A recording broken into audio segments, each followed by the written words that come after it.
was just talking to one of my mentors about this. She came onto the unit as I was working, and I was like, she's like, how are you doing? And I was honest. I was like, I don't know. She's like, are you loving it? I was like, no.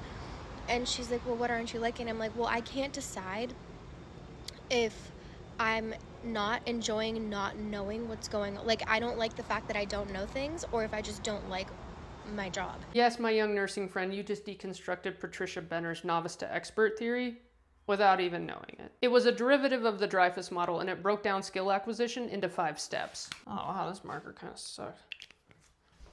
Hold on. I got that whiteboard paint to use on the, don't get it. 2 is the advanced beginner. 3, competent. 4 is proficient. And then level 5 is expert. At a novice level, you rely heavily on rules and protocols, and you lack contextual experience and need clear guidelines to function safely. As an advanced beginner, you begin to recognize patterns, but you still need instruction and clinical guidance on prioritization and recognizing clinical nuance. Competence means exactly what it says. It happens in about 2 to 3 years. That's why a lot of nurse travel agencies will not take nurses before 2 years, because you can begin to see the broader picture and manage multiple patients effectively and safely. When you get proficient, that's when that biopsychosocial spiritual thing really starts to land.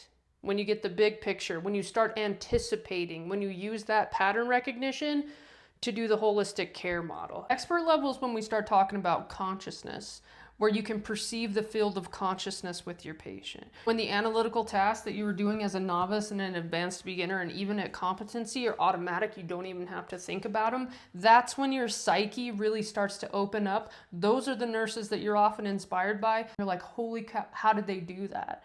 So in an operating room setting, I would say competence and proficiency level, you start to develop an ear, and you don't even have to hear the whole word. You can almost hear the word before it comes out of a surgeon's mouth. That's what it looks like for me. In the ICU, it's gonna look a little bit different for you. Another thing that I wanna point out is that all of this, it's a spectrum. You really do need to do the self-care to stay on this expert level. My guess is for the majority of you, and for me, it's just that I'm brand new and it's uncomfortable. And so I just wanted to share that with you guys because that's how I'm feeling today on my lunch break. I hope this helps. You're doing amazing, and best of luck to you.